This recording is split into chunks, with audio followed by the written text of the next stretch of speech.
Nordeste Podcast. Hoje o papo é de futebol e eu estou aqui com o vice-presidente de futebol do Sport Clube do Recife, Augusto Carreras.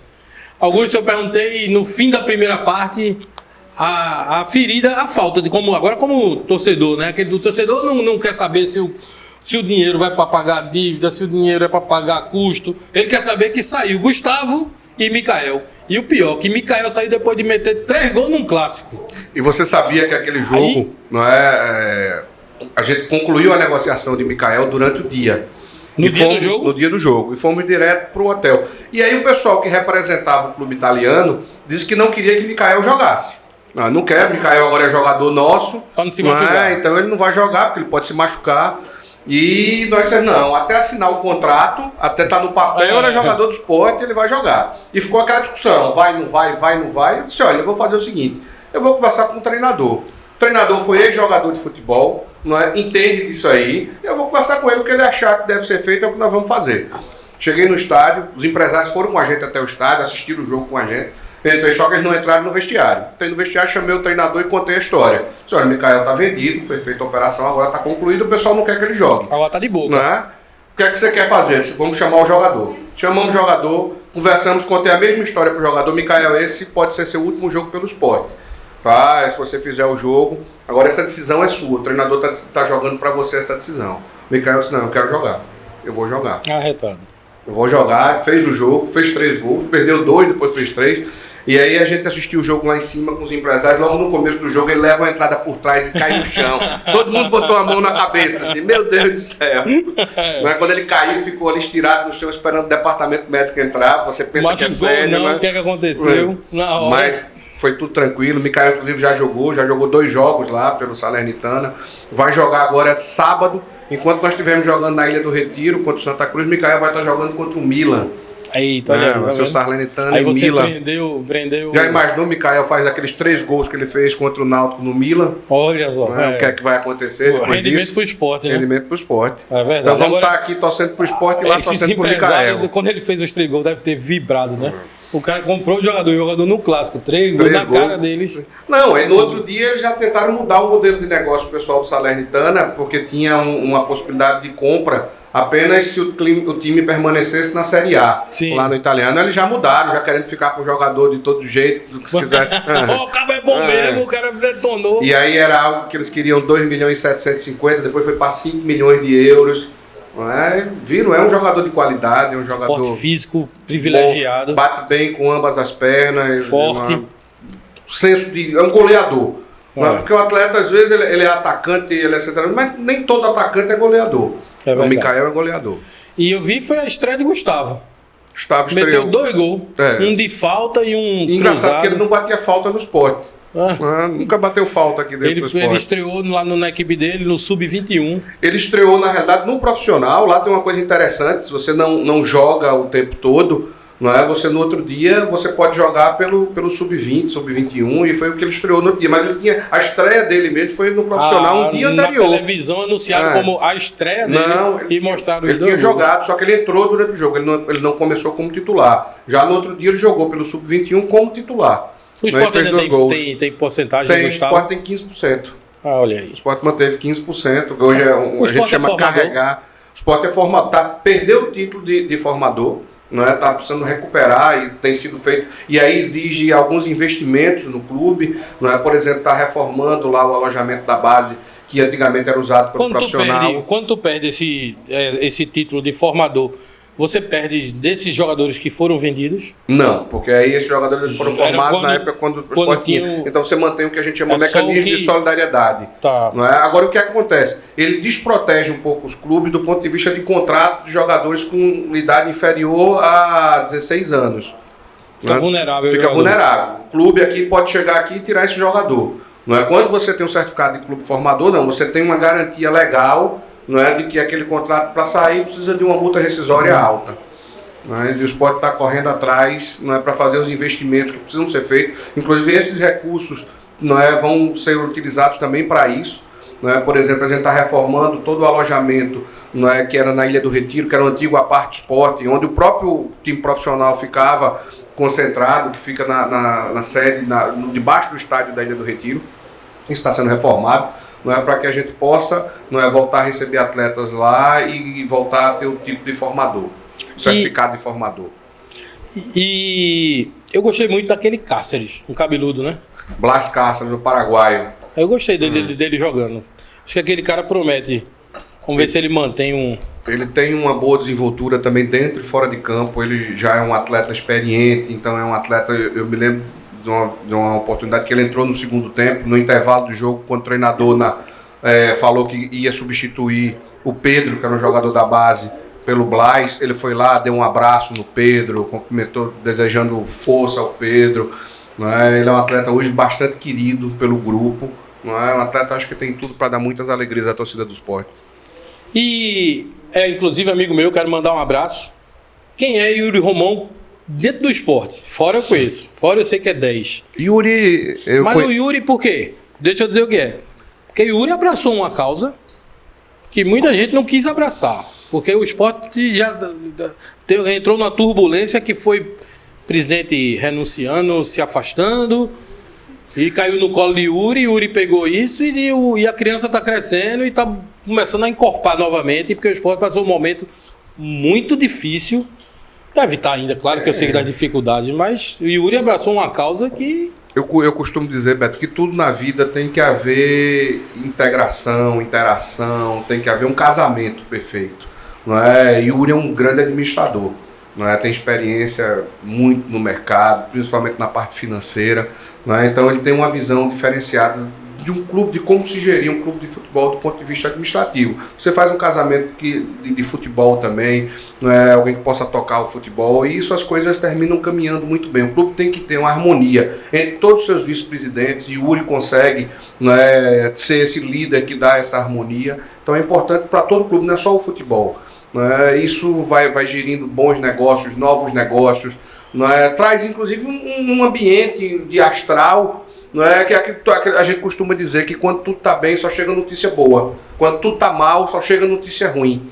E a gente tem tido aí uma sequência de notícias boas. É verdade, antigamente o noticiário do esporte era mais uma dívida, mais uma justiça, mais um jogador. Agora faz um tempinho que eu não estou escutando essas matérias. A gente tem feito negociações para diminuir esse passivo do clube, passivo trabalhista, negociando com fornecedores, recuperando a credibilidade do clube. E você precisa muitas vezes dessa credibilidade. Às vezes você vai no mercado atrás de jogador, contratar. Os jogadores hoje conversam o tempo todo, então você vai contratar um jogador e ele com certeza já tem um amigo que está jogando no esporte. A primeira coisa que ele faz é ligar. E como é que o esporte está sendo visto hoje? Como é que estão pagando em dia, não estão pagando, como é que é a concentração, como é que é a alimentação, como é o ambiente. As pessoas falam a verdade aí dentro do clube. E como é que hoje está para contratar o esporte hoje? Quando você vai buscar um jogador... As informações já mudaram muito. Já mudaram. Lógico que tem muita desconfiança, mas as informações já mudaram. Hoje qualquer pessoa que liga para um atleta que está dentro do elenco do esporte hoje recebe informações positivas. Recebe informações e aí isso muda. É aquela história, quando a gente vai fazer um seguro, o que é que vai te dar o preço do seguro? É o risco. É o risco, é um empréstimo que você tira. O que é que vai configurar a taxa de juros? É o risco. Então, quando você tem um risco baixo, facilita as negociações. Facilita, inclusive o custo da operação diminui para o clube. Você está fazendo uma relação de confiança, você precisa ter relação de confiança, inclusive com os empresários que estão no dia a dia do futebol, que representam esses atletas. Sei que não foi culpa dele, mas ele bancou e ele continuou. Teve uma época no esporte que Luxemburgo quis fazer isso e não conseguiu. Mas o Florentino caiu com o esporte. A diretoria bancou, ele quis continuar, porque senão ele não estava aqui, a diretoria bancou, porque é muito de costume no futebol, quando o cara não... O time que cai, o treinador não continua. Você precisa primeiro ter convicção naquilo que você está fazendo. Então a gente fez uma análise que Florentino não era o culpado direto pelo rebaixamento do clube. O clube teve um ano muito turbulento, com complicações políticas. Foi um ano que o Sport teve 5 presidentes em um único ano. Então isso é todo um rosário de coisas que se estabelecem para não dar certo. Ali o Sport cumpriu o script de algo que não iria dar certo. Então a gente fez essa avaliação, sabe, Beto, que não era culpa do treinador. E segundo, o perfil de trabalho do treinador. É um treinador que valoriza a base, é um treinador que sabe trabalhar com jogadores novos. Florentino foi treinador de divisões de base no Paraguai, no Cerro Porteño, no Libertad. Tem uma história de sub-15, sub-16. Então ele trabalhou muito com formação. Então é um jogador que entende da necessidade de um atleta desse que quando sobe do sub-20 chega no profissional e já vai vestir a camisa para jogar um jogo importante. Como a gente teve vários atletas que ao longo do ano passado vestiram a camisa em jogos decisivos, em clássico contra Flamengo, contra São Paulo. Esses jogadores estavam em campo e não tremeram. Precisa de um apoio do treinador para poder chegar dentro de campo e fazer a sua parte. Isso o Florentino nos chamou muito a atenção, essa disposição e essa característica dele de trabalhar com jogadores jovens, e a gente precisava desse aproveitamento desses atletas jovens. Tem treinador que chega aí e não quer saber de jogador novo, quer trabalhar com o que eles chamam cascudo, jogador mais experiente, e aí desmancha tudo aquilo que foi feito e toma indicação. Essas indicações são caras, são jogadores caros que muitas vezes vêm e não correspondem. Mas o esporte está trazendo muito gringo. A gente tem uma dificuldade, não tem nenhum preconceito contra gringo, muito pelo contrário. O que é que os clubes, principalmente os clubes do Nordeste... Não é mas quantos tem no esporte hoje? Tem 5. Qual é o limite? Não existe limite para contratação, existe limite para colocar em campo. Para contratar, não. Pode revezar, pode. Pode. Então não existe limite para você contratar. Existe o limite para você ter na súmula naquela partida, que aí é o limite de 5. Pode estar com 5 e pode jogar os 5, ninguém sobra. Ninguém sobra. Hoje ninguém sobra. Aí as pessoas às vezes perguntam, mas vocês estão focando o mercado internacional ainda? A gente prioriza o mercado local, exatamente por esse limite. Mas quando eu digo priorizar... Eu não estou fechando o internacional, porque às vezes você tem dificuldade no mercado local. Mas aí também não é o conhecimento do treinador. E aí eu estava falando exatamente isso, Beto. Você aproveita o treinador que conhece o mercado sul-americano, que nós não conhecemos, e a gente tem que assumir isso, principalmente os clubes do Nordeste. O que acontece com o jogador sul-americano? Você pega ali São Paulo, Atlético Mineiro, os clubes do Sul, os grandes clubes do Sul, ele chega no país e ele contrata o melhor jogador. Quem é o melhor jogador hoje aqui do Paraguai? Quem é o melhor jogador do Chile? Eles vão lá vendo a Libertadores. Então eles têm dinheiro para fazer isso, contrata. A gente não tem dinheiro para chegar e contratar o melhor jogador que está em campo na Argentina. Entendi. Então a gente tem que ir atrás de quem conhece o mercado. Porque você conhecer o mercado por televisão é fácil. Agora você precisa conhecer o dia a dia desse mercado. E isso talvez só quem tem essa expertise aqui no Brasil, talvez sejam os times do Rio Grande do Sul, pela proximidade, Paraná, Rio Grande do Sul, pela proximidade. Nós aqui no Nordeste não temos nenhuma. E quem disser que tem, está mentindo. Tá? E aí você vê, os clubes do Nordeste estão contratando muito estrangeiro. Você tem um treinador estrangeiro no Fortaleza, tem um treinador estrangeiro no Sport, você teve um treinador estrangeiro no Bahia agora há pouco, saiu durante a competição. Você tem hoje, e os estrangeiros estão tomando conta do Brasil no que concerne a treinamento. Você vê que tem clubes hoje como o Flamengo, como o Palmeiras, que priorizam agora o Atlético Mineiro também, o Curitiba.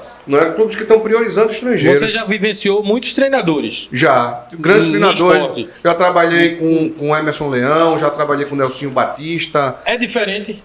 Cada um tem seu estilo. Mas eu tô falando, o dia a dia de um Florentino. Não pelo fato de ser estrangeiro. Isso não. Agora cada treinador tem uma personalidade diferente, tem uma metodologia de trabalho diferente, cada treinador vivencia o clube de uma forma diferente. Eu já trabalhei com um treinador que o treino era marcado às 3 horas da tarde, ele chegava às 5 para as 3, terminava o treino, ele trocava de roupa e ia embora. Ele não vivenciava o clube. Eu já trabalhei com treinadores, como é o caso de Florentino agora, como é o caso de Luxemburgo, que o treino era à tarde, mas ele chegava de manhã. Ele almoçava no centro de treinamento, ele vivenciava o clube, ele dava expediente no clube. E aí é um treinador que conhece o clube todo. Você estava na época do Luxemburgo? Estava na época do Luxemburgo. Estava na época do Luxemburgo. Eu tenho hoje uma relação extraordinária com o Luxemburgo, converso com ele sempre. Às vezes eu preciso de informação de jogadores que ele conhece, eu falo com ele, troco uma ideia com ele. É uma pessoa que sempre me atende, extraordinário. Quero muito bem hoje a Vanderlei Luxemburgo. Um dia você, como diretor, como presidente, trabalharia com o Luxemburgo? Eu não tenho a menor... gostaria muito. Eu gosto de Eu Luxemburgo. gosto de Luxemburgo. Eu não sei como é que está hoje a disponibilidade de Luxemburgo para o futebol. Não, hoje não é tá como bem treinador. com o Florentino. Eu tô falando, não estou falando do esporte. Você, como presidente de um time, Trabalharia. Luxemburgo trabalharia com Luxemburgo. Tô derrubando o Florentino, não. Eu entendi. Eu trabalharia com Luxemburgo, um profissional dedicado, que entende das 4 linhas, entende dessa coisa de grupo, não é muito bem relacionado, network que impressionante de Luxemburgo. Porque eu acho então que... Eu pensei que tinham fechado as portas para Luxemburgo. Eu pensei que na saída dele, a forma como a imprensa talvez tenha tratado a saída, porque ele tem que dar aquela especulação, eu pensei que ia ser uma coisa mais traumática. Não, o Luxemburgo inclusive tem uma atenção muito grande com o esporte, e eu posso dizer a você, Beto, nunca se negou a dar uma informação que o esporte solicitou a ele. Está sempre pronto para atender, sempre à disposição. E não é com a disposição de forma maliciosa, desejando o lugar do treinador, de forma nenhuma. Espontaneamente atende. Não é? Eu sempre que posso, me encontro. Às vezes vou tomar uma caninha com ele. O Luxemburgo hoje é proprietário de um alambique lá em Alagoas, em Arapiraca. Tem uma cachaçaria. Produz cachaça Luxemburgo hoje em dia. E gosta de tomar uma cachaçinha. Luxemburgo sempre quando vem a Recife gosta de uma coisa simples. Às vezes a gente vai lá para Brasília teimosa, a gente vai lá para dentro comer um peixe fresco, uma lagostinha fresca, um camarãozinho, ele gosta muito. Atende todo mundo com a simplicidade enorme. O que eu não concordo é com essa questão de o jogador. Teu time empresta um jogador e ele não pode jogar contra mim.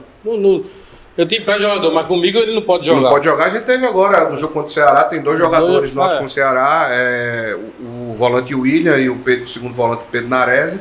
E a multa de 1,5 milhão. Mas não é multa, é porque eu acho que não era para ter multa, era que eu acho incoerente. Até em lisura do campeonato. Por quê? Se ele joga contra todo mundo e só não joga contra mim, eu estou sendo beneficiado. Você vê, eu fui questionado por um atleta nosso estrangeiro que ele perguntou por que o William não ia jogar, e o Nares disse, não, porque por força de contrato, ele não pode, porque ele está emprestado. Ele disse, não, mas no meu país não tem isso. Certo, se eu estou emprestado, eu estou a serviço de outro clube, então eu posso exercer minha profissão, eu posso jogar inclusive pelo clube da qual eu pertenço. Não tem isso de porque eu estou emprestado, não posso jogar. A CBF tentou um determinado momento, acho que há uns 3 anos atrás, coibir isso, 3, 4 anos atrás, e proibiu que se botasse isso em contrato. Mas aí o que é que tinha? Ficava de boca, e o que valia era a palavra, e você dizia, não, eu me comprometo a não usar o atleta. Eu lembro E os clubes até cumpriram, mesmo sendo de boca, foi cumprido. E a CBF terminou, viu que isso estava em desuso, não estava adiantando, tem isso na regra. O jeitinho brasileiro. Que aí o clube inventava, não, por que o jogador não está aqui? Não, porque ele se machucou. Se machucou. Não escalei. Não tem como. Me lembro na final de 87, quando o Sport foi campeão, eu estava com o braço quebrado e eu pintei o gesso todinho de vermelho e preto. No outro dia, para chegar no trabalho, porque eu já trabalhava no Banco do Brasil, chegar com o braço todo pintado de vermelho e preto, eu tive que ir no hospital, tirar o gesso, trocar o gesso, botar um gesso novo. Sempre gostei de ir a campo, sempre gostei de ir até a treino eu ia assistir. Às vezes eu gazeava a aula no Colégio Marista, eu estava no Marista, ali na Conta da Boa Vista, saía de lá para ir para a Ilha do Retiro, conheci Nó da Laranja. Ficava ali atrás com nó. Todos os jogadores saíam do treino e ficavam ali. De Covid, né? No ano passado. Eu sei, eu tenho uma relação extraordinária com o irmão dele, que também trabalha lá dentro do esporte, Boca.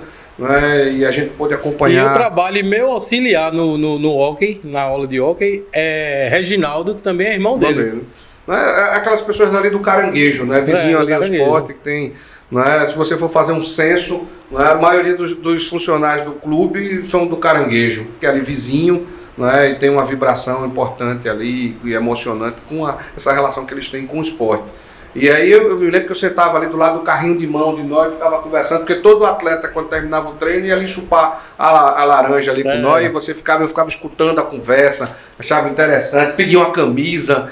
Eu me lembro que uma vez eu ganhei uma camisa de um atleta, de um goleiro, Rafael, um goleiro que tinha vindo do Curitiba. Aquilo foi um dos momentos mais emocionantes da minha vida, ganhar uma camisa oficial de um atleta. Direto da mão dele. Direto da mão dele. Hoje eu recebo vários pedidos de camisa. A primeira que eu ganhei foi de Sandro, que jogou um zagueiro. Sandro Blum, não, o Sandro zagueiro. Que depois foi pro Botafogo. Saiu do Sport, foi pro Botafogo. Foi da base. Da base.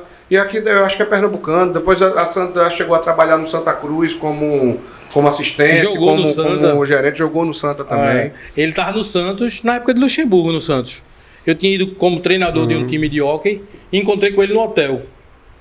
Rapaz, Sandro fez uma festa comigo.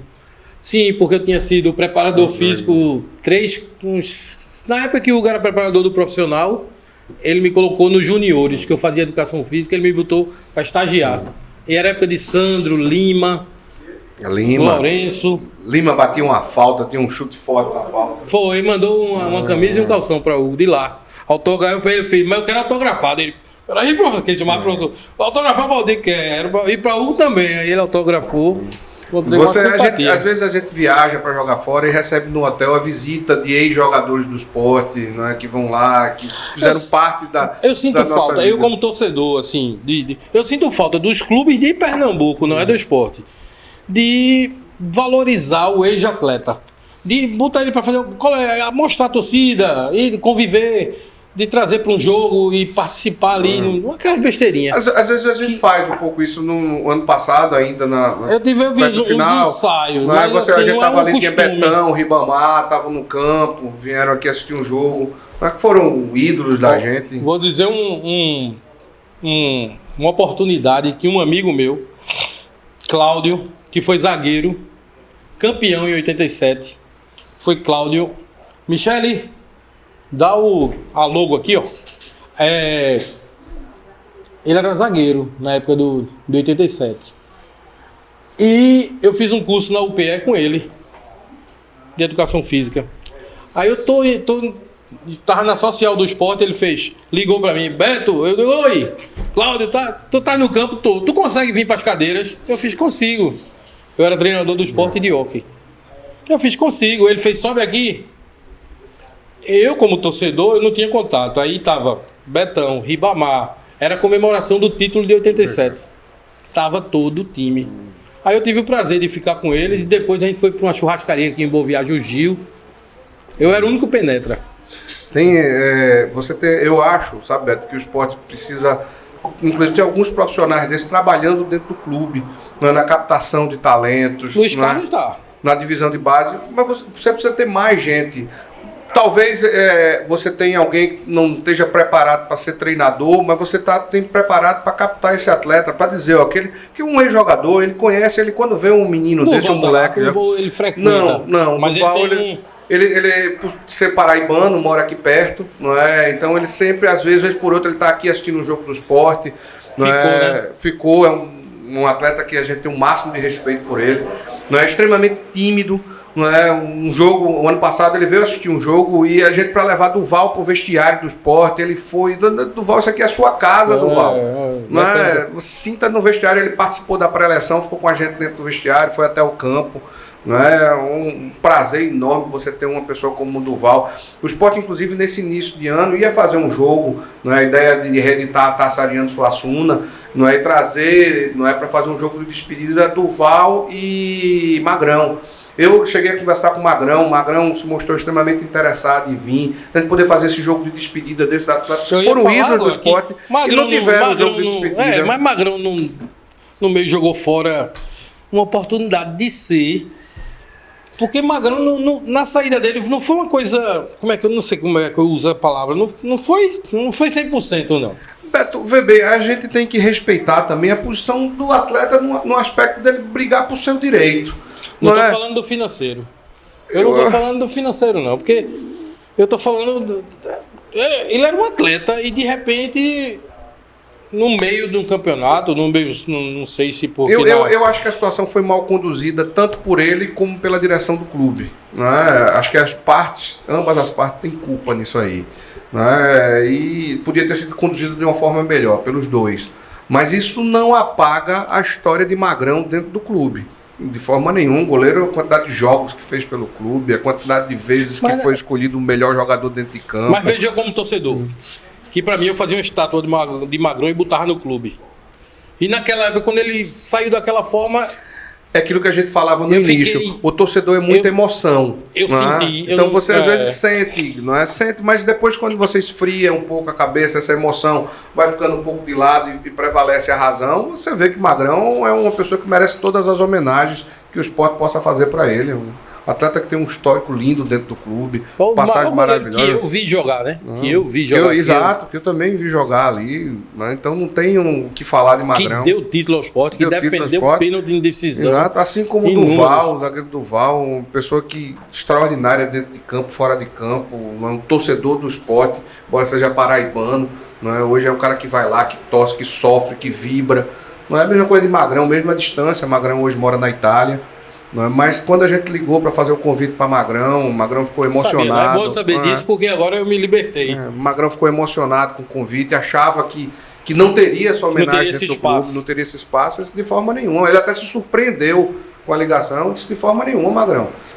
E aí terminou a gente não podendo fazer, porque veio a história da volta da pandemia, né? Mas faça agora, porque precisa. É uma cicatriz. E é um jogo que a gente precisa fazer com torcedor no estádio. Tem que ter torcida no estádio. Não dá para você fazer uma homenagem dessa de portão fechado. Programa, porque mas não saiu do radar isso, não. É um resgate que ele merece e que a torcida merece. A torcida merece, ele merece. A gente tem que homenagear nossos ídolos, não é? E hoje os ídolos da história mais recente do clube é Magrão, é Duval. Essas pessoas precisam estar na memória. Tá chegando ao fim ali, a gente já estourou o nosso tempo, mas a conversa tá boa.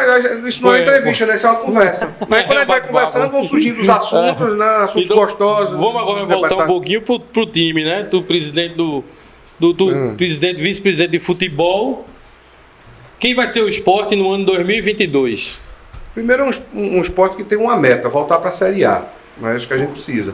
Não é? E ter um espírito, não é, que represente a torcida rubro-negra, um espírito de dedicação, de entrega, de vontade, de muita raça, muita luta. Esse é o perfil do time que a gente montou. O Sport sofreu muito no início dessa temporada, não é, com a questão da Covid.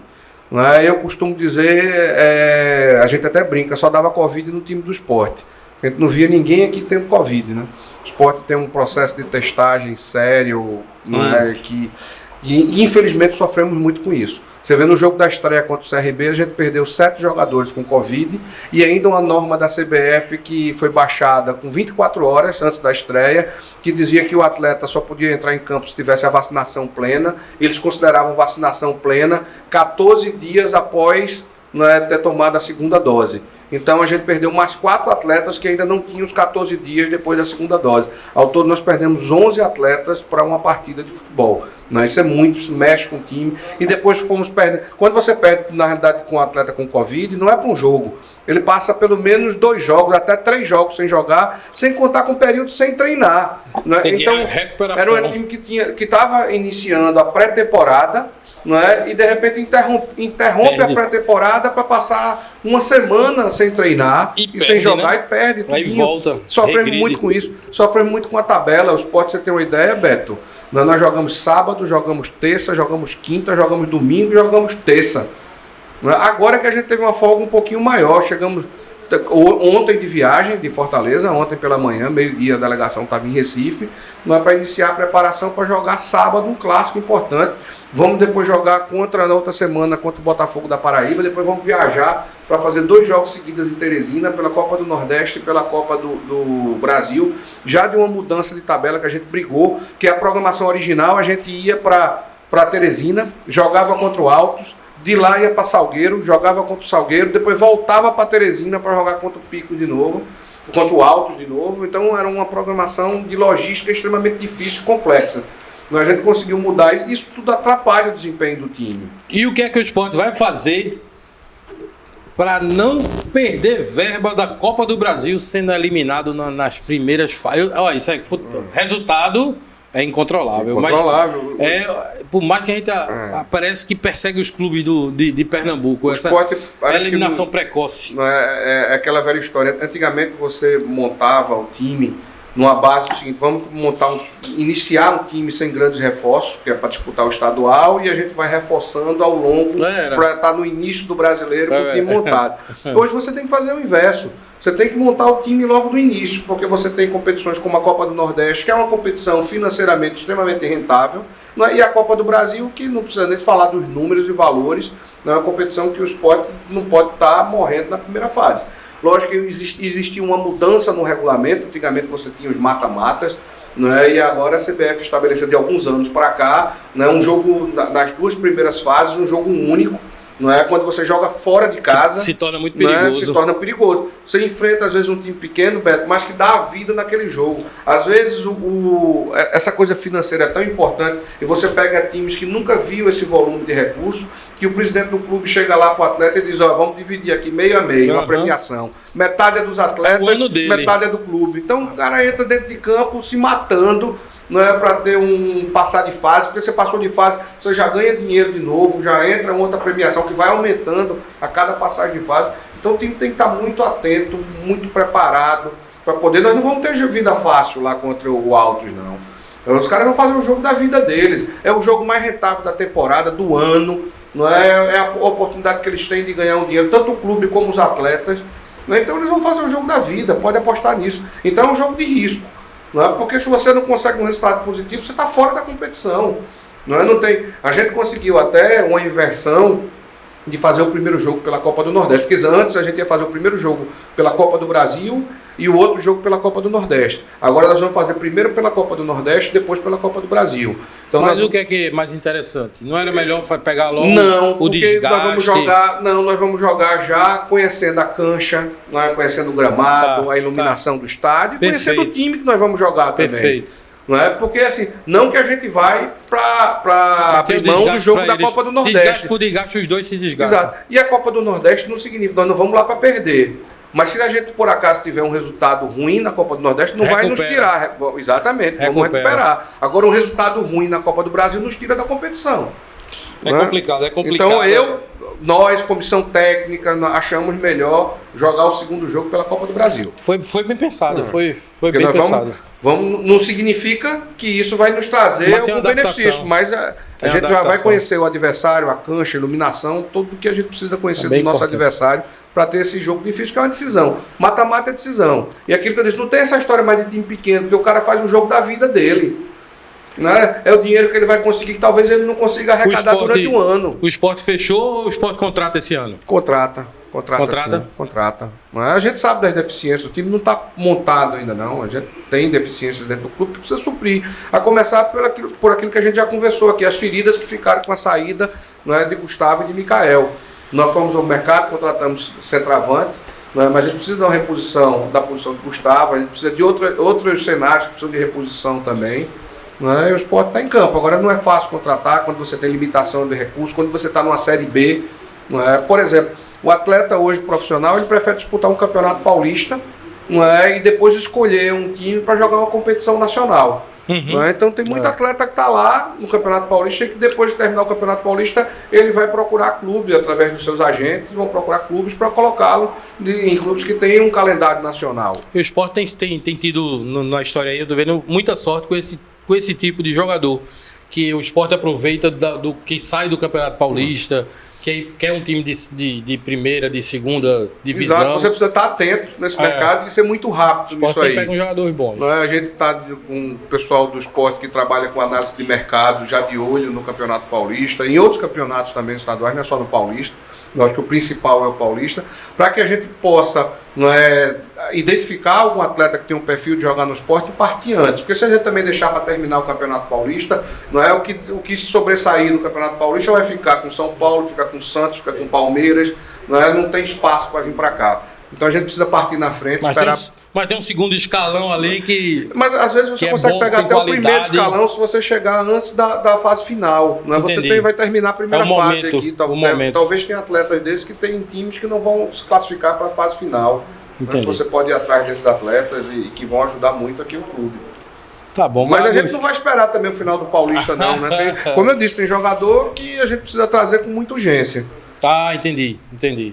Que tem a carência, que tá a sensibilidade. A gente precisa fortalecer o clube, Augusto, inclusive para essas competições, como Copa do Brasil, que é uma decisão. A gente estourou o tempo. Quem vê aí vai ver que a média aqui é 25 minutos, a gente vai com quase 40. E a gente não conversou nem 10% do que tinha para conversar. Mas eu quero que você mande um recado agora para o torcedor, aquele torcedor que gosta do futebol, que gosta do esporte, que você... Está montando um time, está montando um elenco para esse torcedor. Eu quero dizer ao torcida do Sport, em primeiro lugar, o dirigente ele também é torcedor. Eu sou torcedor de frequentar o clube em todos os momentos. Eu vou lhe interromper. o dirigente deixou de ser torcedor. Augusto Carreiras é torcedor, mas ele é dirigente. Mas enquanto... o coração do é difícil. É necessário dissociar, mas é difícil fazer isso. Colocar isso na prática. Mas você está fazendo bem. A gente precisa ter uma frieza, principalmente dentro de vestiário, precisa ter uma frieza na hora de conversar com os atletas, de conversar com os jogadores. Mas a gente tem que passar para o jogador também o espírito da torcida do esporte. O que é a torcida do esporte? A gente tem sofrido muito sem essa torcida. Essa torcida tem feito muita falta ao time do esporte. Não é nem financeira, né? Não é nem financeira, é desportivamente, do gogó, do incentivo, de estar lá, do barulho da Ilha do Retiro. A Ilha do Retiro sempre foi temida por todo mundo. Eu tenho um depoimento de Vanderlei Luxemburgo, dizendo da dificuldade que tem de jogar aqui com a Ilha do Retiro cheia. Eu vou interromper de novo. Eu não consigo me comunicar com meus atletas. Luxemburgo tem uma entrevista na final da Copa do Brasil, que aquela entrevista diz tudo. O repórter pergunta pro jogador do Corinthians o que é jogar na Bombonilha, alguma coisa assim. Aí quando o jogador vai responder, na hora do casar. Aí o jogador, ele para, olha e faz. É isso. O Luxemburgo dizia, é impossível dar uma orientação para um jogador com a Ilha do Retiro lotada. Eu não conseguia falar com meus atletas. Eu tinha que chamar o capitão até o banco de reserva para falar alguma coisa com ele, e rápido, porque chega o quarto árbitro logo para impedir aquilo, porque senão você não consegue se comunicar com o elenco. Então a gente sente falta. O torcedor do esporte é o principal patrocinador do clube. A gente precisa muito da nossa torcida, precisa desportivamente que ela possa, eu espero que no curto espaço de tempo, voltar a frequentar o clube, que a gente tenha aí o fim dessa pandemia, para que a gente tenha essas regras de restrição extremamente flexibilizadas, que a gente possa ter. Inclusive a gente sofre hoje, Beto, com a falta de uniformidade dessas decisões estaduais, e aqui eu digo logo de passagem, não estou fazendo nenhuma crítica aos nossos governantes locais, mas você sai daqui, que é extremamente restrito, e vai jogar lá fora. A gente teve um público de 12 mil pessoas agora no jogo contra o Fortaleza. Contra o Ceará, perdão, em Fortaleza, 12 mil pessoas. Se você for para São Paulo, para o Rio de Janeiro está por dentro de 100% da capacidade do estado. São Paulo, 70%, já vão liberar 100% de novo. Então você tem uma disparidade muito grande, e a torcida é importante, sempre foi importante. Por que você briga tanto para decidir em casa?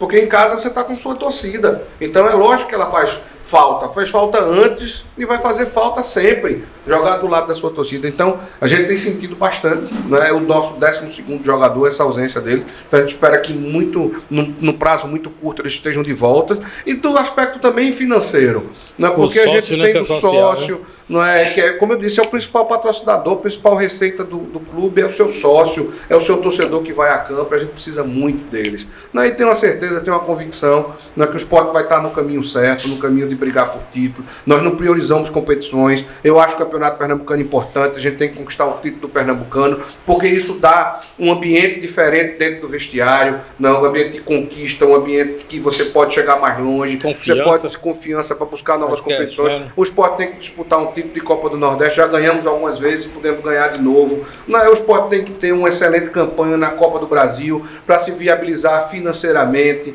Isso faz parte, inclusive, do planejamento orçamentário do clube, para que a gente possa, inclusive, transformar isso em reinvestimento dentro do clube, na contratação de novos jogadores, na infraestrutura do centro de treinamento, de logística do clube. É importante que a gente vá longe na Copa do Brasil, e o nosso principal objetivo que é voltar para a Série A em 2023.